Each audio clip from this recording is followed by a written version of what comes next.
What is going on, party people? It is President's Day. It's a holiday. It's Monday.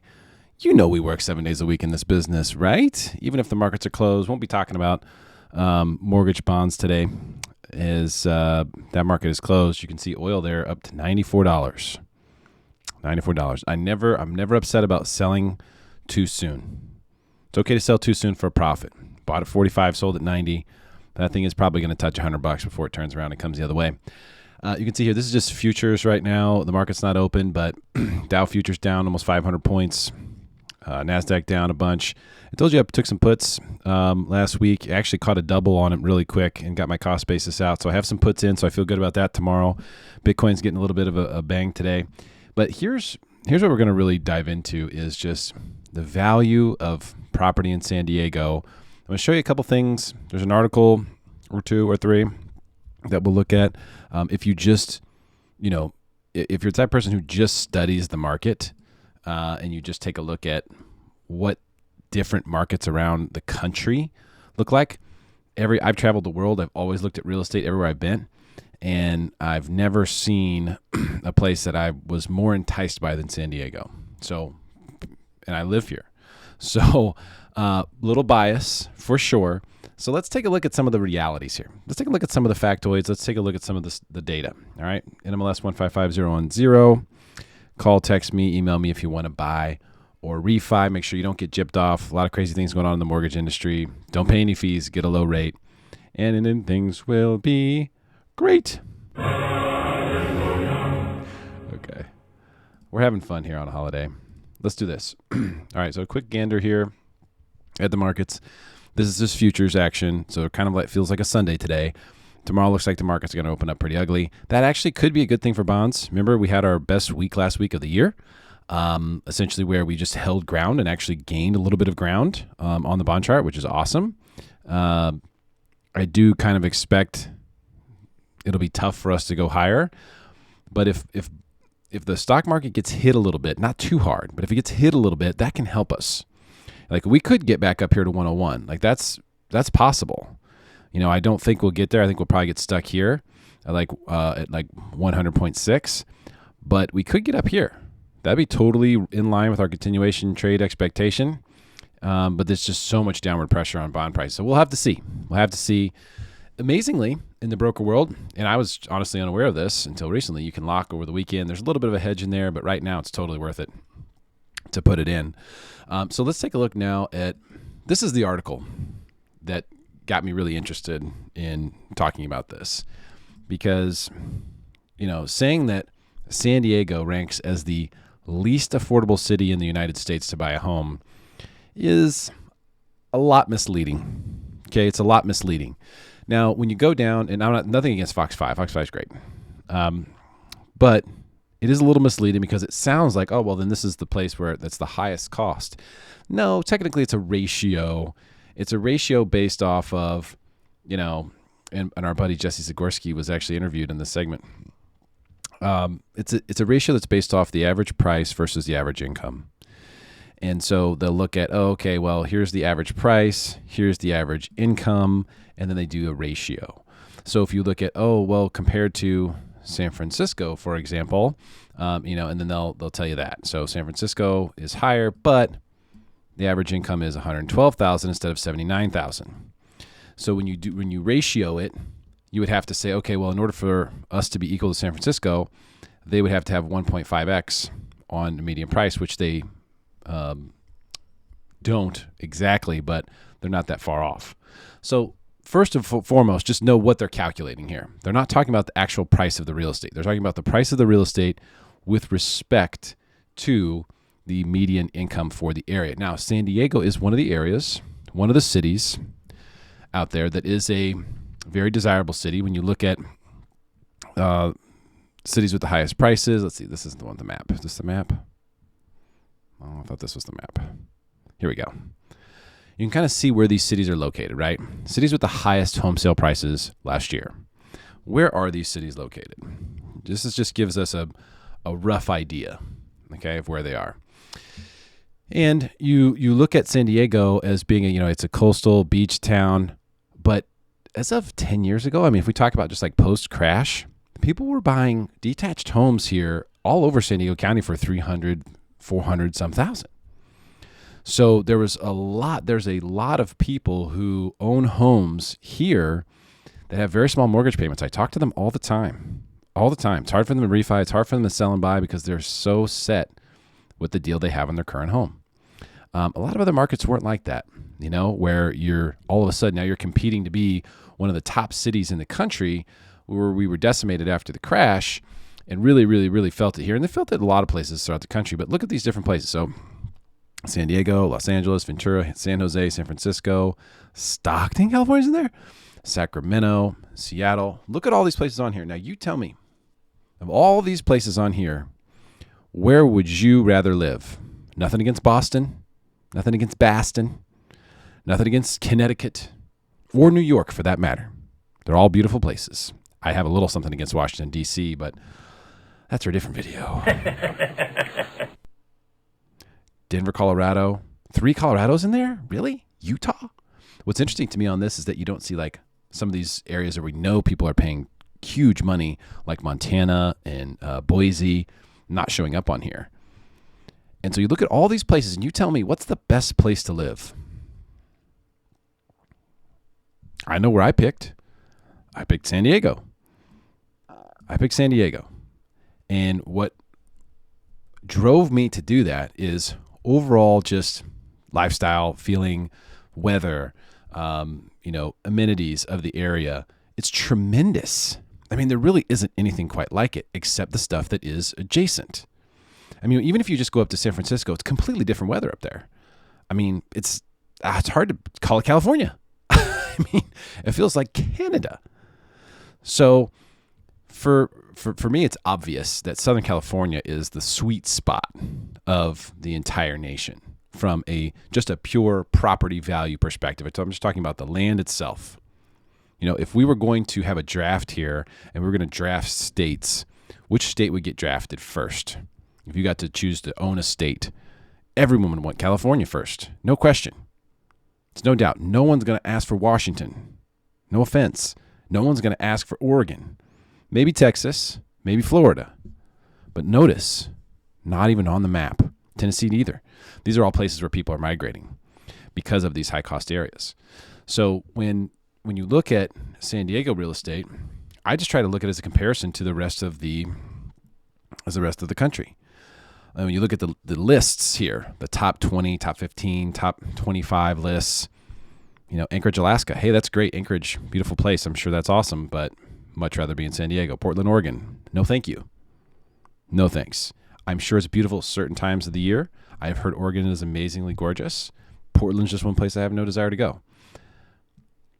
Connecticut's great for so many reasons. Just not a place you'd want to live, I don't think. Boston, hey, there's people who love Boston, and Boston has got its own thing going on. But I mean, it's like 700,000 people there? Okay. You've got some brutal winters there. Seattle, Washington, rains constantly. Huge depression issues. Amazon money, though. We got that Amazon money. So that's going to play a factor, right? Queens, New York. Anything New York, I'm going to put just in the same bucket of, hey, there's lots of money there. There's lots of opportunity there. Wouldn't live there no matter what. No matter what. This is not just about politics. Just too much congestion, too much anxiety. The energy in that place is no bueno. You have to be on vacation to be able to enjoy it and brush it off. Oakland, California's on the come up, by the way, team. But again, may as well be San Francisco. It's probably better off than San Francisco, frankly, especially for investment purposes. But again, it's not like Southern California weather up there. It just isn't. The beach life, the ocean scene is just not the same. It's not. Yet that place is very, very expensive. Alexandria, Virginia, again, okay, government money, great. Los Angeles, no thank you, sir. No interest, none. Don't even want to drive there, much less live there. And San Diego comes in at number 6. Look at the picture they chose for San Diego. It's like such a biased picture. There's so much prettier scenery than that. It's a beautiful sunset, but come on now. So we're showing up here at number 6 and saying the average home price is $905,000, which I don't actually think that's correct. I think that's too high, but it is what it is. Look, 1.4 million population. Okay, now they're saying the median household income here is $85,000. which, for the average home price to be 905, that is a pretty big disparity. But again, remember, there's a bunch of people in San Diego who have lower incomes that are homeowners or that are in sustainable living situations. There's a lot of people who aren't. It's the people who aren't, who are in the lower income brackets, that tend to leave. Those are the people who are exiting. So when you look at this, you have to take all of those things into account. I don't know the stories of these other markets, but Arlington, Virginia, no way in the world I'd rather live there than San Diego. Brooklyn, New York, no, absolutely not. You kidding me? None of these places in New York, any interest. Not even close. And here's the thing. Look at this one. They're talking about how unaffordable San Diego is. Imagine Brooklyn, New York. Think about how expensive everything is in New York, how painstaking it is to get around there, how bad the energy is there. 66,000. Let's call it 67,000 median household income. 1.25 million is the average home price. So these last few here, just absurd, off the charts on these data points. Hawaii, gorgeous, gorgeous place, but you are in an island in the middle of nowhere. You want to know who's really getting shellacked right now with supply chain issues? Hawaii. Any island is going to be screwed when that kind of situation is upon us, which is exactly where we are right now. Probably a good place to own real estate, though. At the end of the day, if you can Airbnb it, you're going to do well because people are always going to go to Hawaii. It's absolutely stunningly gorgeous. I wouldn't want to live there. I don't like the idea of being on an island permanently. When I'm there, it's cool. Just praying for no tsunamis. San Francisco is becoming hell on earth. I don't know if anyone really knows the truth about what's going on in San Francisco, but San Francisco actually had a decline in real estate values last year. This is kind of off the radar, but prices went down in San Francisco 4.2% last year. So they lost 4.2%. How much did we go up in San Diego? 18. Listen, the word's out. It's not a secret. If you go there, you'll see it. They can't hide it. It's being run into the ground by just bad government. Plain and simple. And even in a market where nationwide, okay, and I'm talking about Missouri, Iowa, Ohio, Indiana, seeing double-digit price appreciation, and you're getting a decline in value, a depreciating number in San Francisco. How embarrassing. It's crazy. Manhattan, I think, is always going to be number one. Look at this. Average income, $93,000, and average home price, $2.4 million. I mean, it's insane. But again, a lot of those people are old money. They've probably been there forever. There's a lot of people probably self-employed, not claiming tons of income. So there's a few things that factor in there. You know what I mean? But just looking overall at all these places, tell me, what place is better than San Diego? Honestly, can we be honest about that? Name a spot. Tell me where it is. I will go there and check it out. So when people ask me, do you think San Diego is overvalued? Do you think that it costs too much to live here?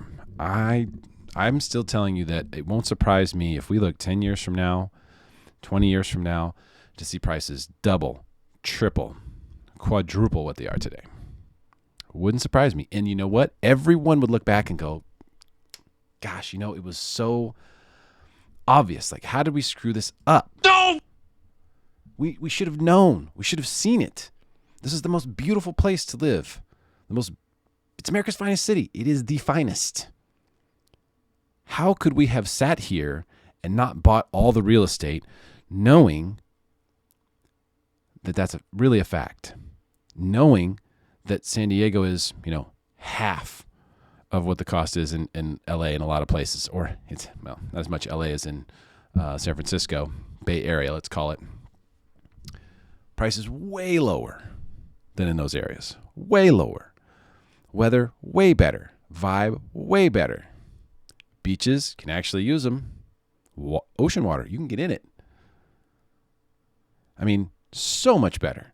It will make so much sense in the future when we look back on it. Today, that's what I'm trying to do. Trying to project myself into the future and go, what will I look back on and go, gosh, that was so obvious. It's part of the reason why I own Bitcoin, part of the reason why I buy it on a regular basis, even though it's getting shellacked today. We did call this, though. Today's getting shellacked. It's been, I don't know, several days in a row. Is this the daily? Yeah.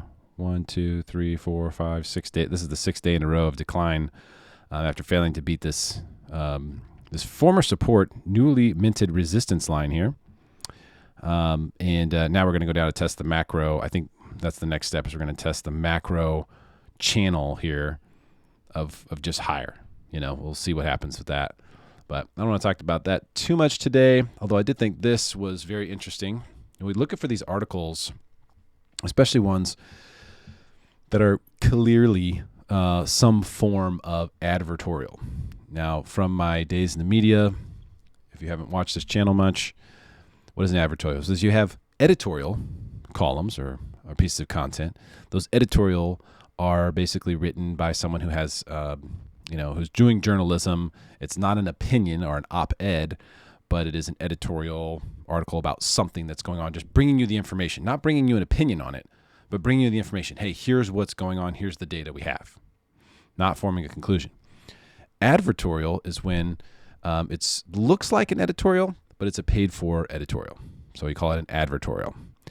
And sometimes, and I don't know if this is one or not, I don't see a sponsored anywhere, but they don't have to put that on there. However, it says next Bitcoin bull run won't happen until in 2024. Whenever they tend to make these sweeping negative statements, it could be about anything. It could be about Tesla. They were totally wrong about that. How many times? Stocks, crypto. I mean, these usually signal bottoms. Usually when they come on, they say, oh, yeah, Bitcoin's done. It's going to this price next. This expert says, or, professor at blah, blah, blah says that Bitcoin is over. Those usually mark the bottom. So we'll see. This one's interesting. I put this one in the description. Made a profit selling your home. Here's how to avoid a tax bomb this filing season. There's some people who need to know this because, while it may seem obvious to those of us who are in real estate, a lot of people sold homes and made big money on it this year. So that's something that's worth taking a look at. Put that in there. I put the Fox 5 article in here. Let's see. This one's interesting too. So Boris Johnson lifts all remaining COVID restrictions in England. I think it's important to be honest with ourselves about the fact that America isn't the freest country in the world anymore. It's not. Children are wearing masks in school. My 3-year-old has to wear a mask to go to daycare. There are many, many nations out there that have dropped everything. There's some who never brought on anything in the first place. There are many who have dropped it all, and now the UK is amongst them. Meanwhile, here we are. Let's see.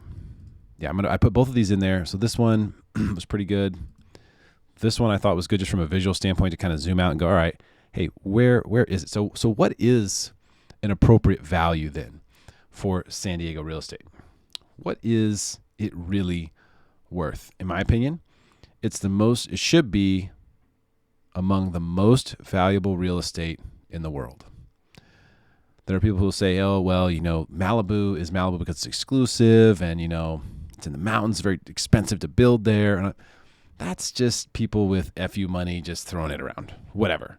I'm talking about practical, working families buying homes in a place where they'll look back on it in 10, 20 years. And most likely in San Diego, if you bought a house here and you keep it for 10 to 20 years, most likely you'll be giving it down. You'll be passing it down generationally because your kids won't be able to buy here. Normal folk will not be able to buy here. Working folk will not be able to buy houses here.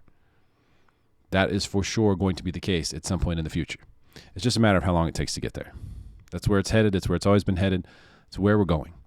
So my suggestion is, if you know where you're going to be, and if you know you're going to be in San Diego for a long period of time, you want to live here, or for some people who are in the military, you want to come back to here. Hey, I'm going to buy a house here. I'm going to rent it out while I'm gone because I'm going to come back to this place.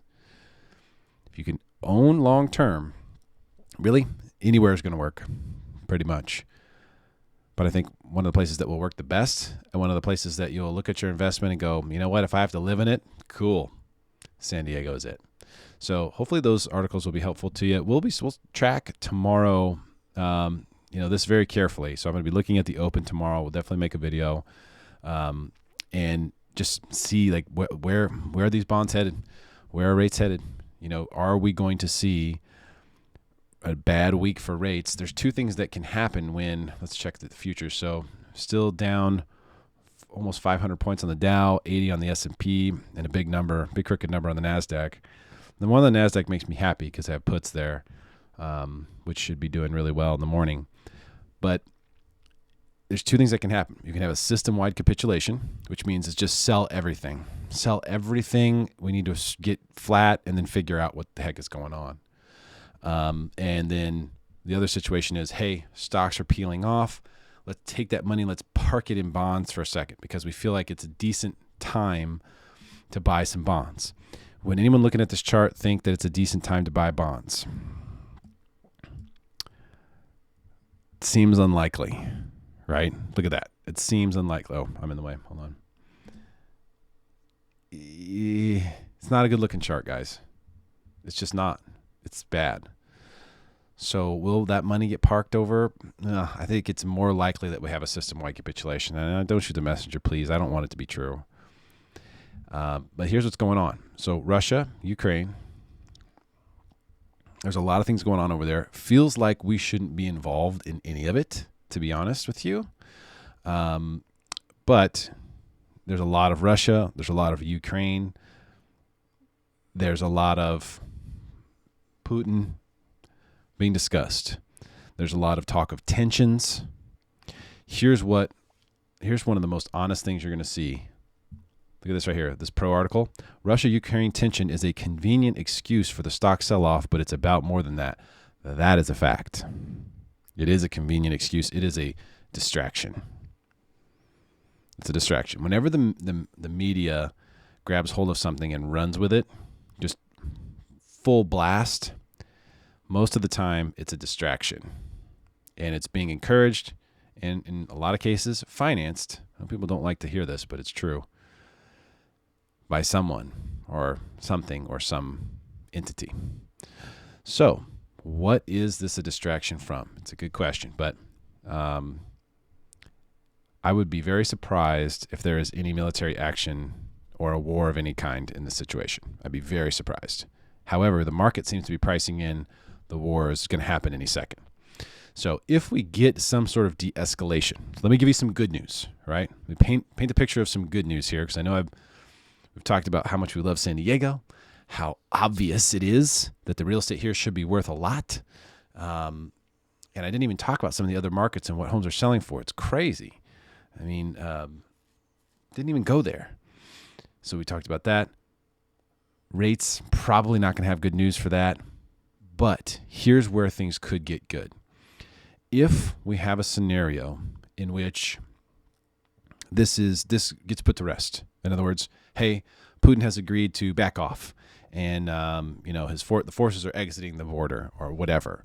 Some sort of headline, some sort of news comes out stating that, and this thing just de-escalates and becomes a nothing burger. Then we could see both stocks, which have been sold off quite a bit here, and bonds, which we know have been sold off a ton, could cause rallies in both. We could see rallies happen in across all markets, including crypto markets, and not just Bitcoin, but across crypto markets. So that could be the setup here, right? Get everyone fearful. Because remember, let's talk about what are whales trying to do. They always want you to buy when they're selling, and they want you to sell when they're buying. What do you think is going on right now? Do you think that they want you to sell right now? It's kind of what it looks like, isn't it? They want you to sell so they can buy.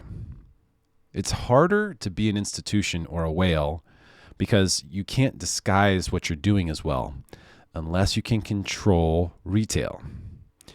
Drop fear on top of a fragile market or a market that's moved a little bit, and you will see great opportunities to enter. So I think it was Warren Buffett who said greedy when others are fearful and fearful when others are greedy. Same concept.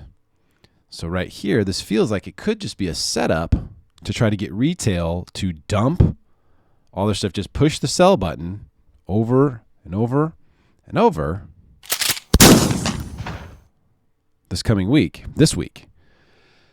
so that they can buy in at lower prices. Because remember, they already sold you their bags at higher prices.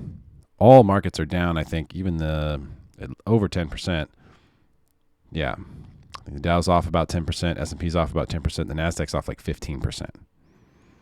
So, there's already been a pullback, like a buyable pullback. And a lot of the people that I follow who chart stocks say that it's lined up almost perfectly for buying opportunity. I disagree just in general about where the stock market is headed. But remember, if we get into a stock bear market, in a bear market for stocks, the bounce is higher. In other words, the opportunity for violent up moves is even greater in a bear market than it is in a bull market. Because you have short covering going on, you have short squeezes taking place, you have tons of FOMO, you have tons of people on the sidelines trying to figure out when to get in. They always wait for confirmation, which means they wait till it goes up a little bit and they all start jumping in. You see a lot of those rip-roaring moves higher in bear markets. So you have to be careful for that. That's why I think options is the way to play it if you want to short it.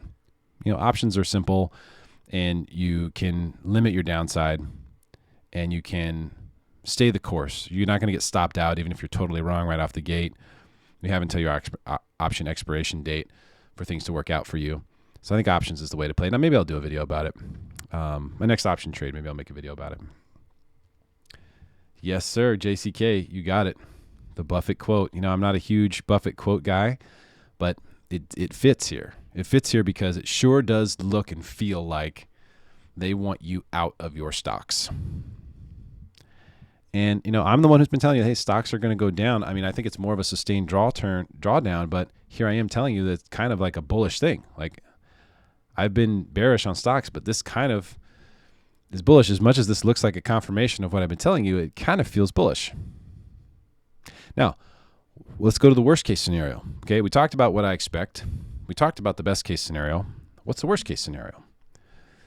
Worst case scenario is that we actually have a war scenario go off. We actually have, shots fired. We have troops going in. We have missiles being deployed. And now we have a news cycle that has, a bunch of dark skies with bombs going off. That'd be the worst case scenario. If that happens, then for sure, people are going to profit take. They're going to peel money off. They're going to exit positions. You're going to see capitulation across everything. Not just crypto and stocks and bonds, but everything. Potentially real estate. You're going to see people want to take profits when that happens and go cold. Go into cold hard cash. Let's wait this thing out. That's just a normal reaction. It's that, say it's fight or flight. No, when you're not in the fight, it's not fight or flight. It's survival. It's just typical basic survival instincts. Gather resources and use resources sparingly. That's a normal reaction to a survival circumstance. And if we are at war with Russia, which would be bad, I think a lot of people will act on that. So let's just be prepared for those things. Those are the things that, I think we can really just try to be honest with ourselves about. It looks like the futures are already making a move. No, not that much, 480. What's up, Tati? Options video, yes. Yep, exactly.